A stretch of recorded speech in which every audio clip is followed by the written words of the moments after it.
യൂട്യൂബിന് വിട.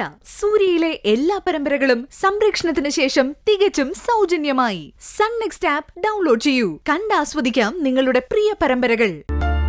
ആന്റി ചെയ്തോട്ടോ.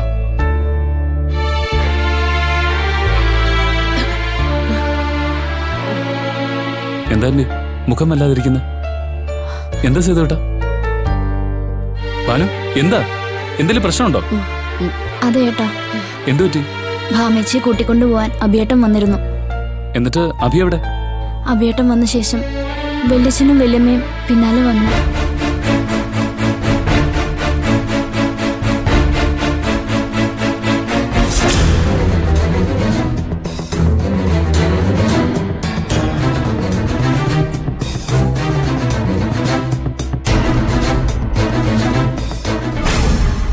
ഭാവന എങ്ങനെ നിലത്ത് വീണ?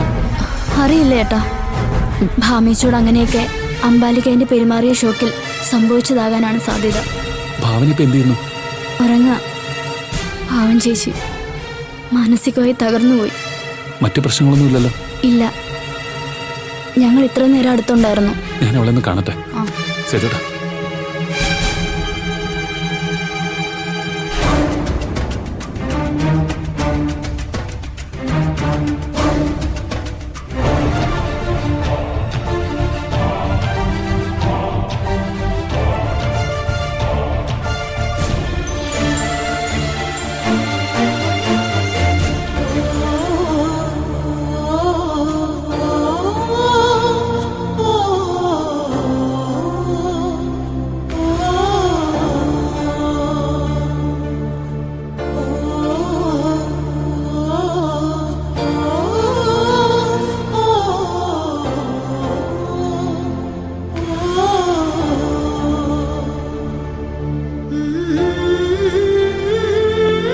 ഭാവന,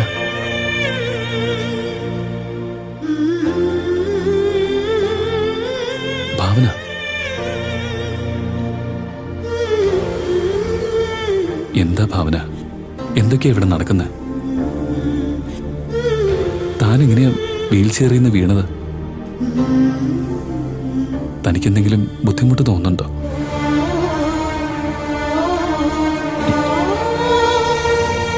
കേട്ടപ്പോ ഞാനങ്ങ് പേടിച്ചുപോയി.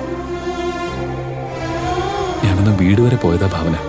അല്ലെങ്കിൽ പിന്നെ അത് മതി അമ്മയ്ക്ക്. അത് വേണം സൂര്യ. ഒരിക്കലും നീ അമ്മയെ വെറുക്കാൻ പാടില്ല.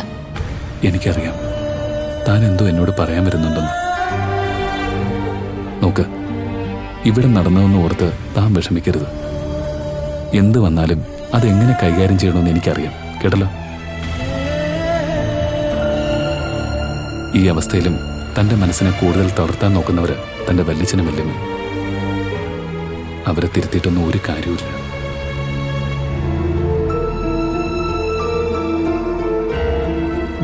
കരയുന്നു. എന്താ ഭാവന ഇത്? കരയാതെ. തന്റെ ചിരിക്കുന്ന മുഖം കാണാനാണ് ഞാൻ ആഗ്രഹിക്കുന്നത്. കരയാതെ. പറ്റുന്നില്ല സൂര്യ. എന്റെ ഭാമ മോളെ ആ ദുഷ്ടത്തെ കൊല്ലാൻ നോക്കിയെന്ന് കേട്ടപ്പോ മുതൽ സഹിക്കാൻ പറ്റുന്നില്ല എനിക്ക്. എനിക്കറിയാം തന്റെ മനസ്സിലിപ്പോ ഭാമയെക്കുറിച്ചുള്ള ചിന്തകളാണെന്ന്. താൻ ധൈര്യമായിട്ടിരിക്കെ. മായേച്ചി എന്നോട് എല്ലാം പറഞ്ഞു. എല്ലാത്തിനും ഉടനെ തന്നെ ഒരു പോംവഴി ഉണ്ടാക്കാം. ഞാനല്ലേ പറയുന്നത്? തനിക്കൊന്ന് സംസാരിക്കാനെങ്കിലും കഴിഞ്ഞിരുന്നെങ്കിലെന്ന് ഞാൻ ആശിച്ചു പോവുക ഭാവന. മനസ്സിലുള്ള വിഷമങ്ങൾ പറയുമ്പോൾ തന്നെ പകുതി അസുഖം മാറും. എന്തായാലും ഡോക്ടറെന്ന് കാണണം. താൻ എന്തുകൊണ്ടാ വീണെന്നൊന്നും അറിയണമല്ലോ. ചിലപ്പോ നല്ലൊരു മാറ്റത്തിനുള്ള സൂചനയാണെങ്കിലോ. അങ്ങനെ ഇപ്പോ പലർക്കും സംഭവിച്ചിട്ടുണ്ട്. ഡോക്ടറോട് സംസാരിക്കുമ്പോൾ അദ്ദേഹം വല്ല നിർദ്ദേശവും തന്നാലോ? തന്നെ ഒന്ന് പഴയ പോലെ ആക്കാൻ വേണ്ടി ഞാൻ എന്തും ചെയ്യാൻ തയ്യാറാ ഭാവന. എന്നോടൊപ്പം ജീവിതകാലം മുഴുവൻ താനുണ്ടാവണം. എന്നാലേ എൻ്റെ ഇത്രയും കാലത്തെ കാത്തിരിപ്പിന് അർത്ഥമുണ്ടാവും. മരണത്തിന് പോലും ഒറ്റയ്ക്ക് തന്നെ ഞാൻ വിട്ടുകൊടുക്കില്ല. നമ്മുടെ ജീവിതത്തിലേക്ക് മറ്റൊരാൾക്കും സ്ഥാനവും ഉണ്ടാവില്ല.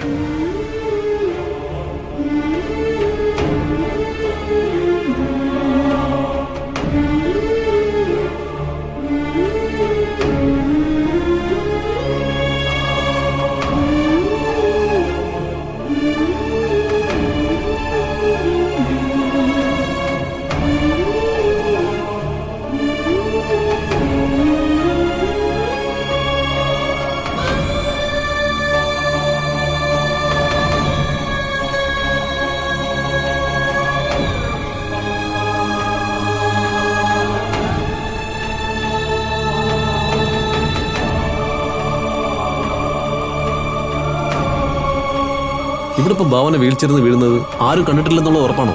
അതെ ഡോക്ടർ. ഇരിക്കും സൂര്യ. അതെ ഡോക്ടർ. പെട്ടെന്നൊരു ശബ്ദം കേട്ട് നോക്കുമ്പോൾ ഭാവന നിലത്ത് വീണ് കിടക്കുന്നതായിട്ട് എല്ലാവരും കണ്ടത്. അങ്ങനെയാണെങ്കിൽ 2-3 സാധ്യതകൾ കാണുന്നുണ്ട്. ഒന്ന്, കൺമുമ്പിൽ പെട്ടെന്നുണ്ടാകുന്ന ഇൻസിഡന്റ്, അതും വളരെ ഷോക്കായിട്ട് എന്തെങ്കിലും കണ്ടാൽ ശരീരത്തിന് അപ്രതീക്ഷിതമായി ചലനം സംഭവിക്കാം. മറ്റൊന്ന്, ഒരിക്കലും കേൾക്കാൻ ആഗ്രഹിക്കാത്ത എന്തെങ്കിലും കേട്ടാലും ബോഡിക്ക് ചലനം ഉണ്ടാകാം.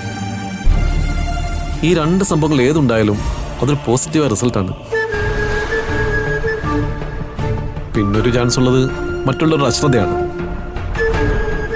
വീട്ടിലൊരു വിഷയം ചർച്ച ചെയ്യുമ്പോൾ ഇതുപോലെ വീൽ ചെയറിലും മറ്റും ഇരിക്കുന്ന പേഷ്യന്റിനെ ശ്രദ്ധിക്കാതെ വരും. ആ സമയത്ത് തല മുൻപോട്ടൊന്ന് ആഞ്ഞാലും വീഴ്ച സംഭവിക്കാം. ഇതിലേതാണ് സംഭവിച്ചത് വ്യക്തമാകാത്ത സ്ഥിതിക്ക് ഒന്നുകൂടി ശ്രദ്ധിക്കണം. ഒരിക്കൽ കൂടി ഇങ്ങനെ എന്തെങ്കിലും സംഭവിച്ചാൽ ഭാവനയുടെ ശരീരം നോർമൽ സ്റ്റേജിലേക്ക് വരാനുള്ള സാധ്യതയാണ് കാണുന്നത്.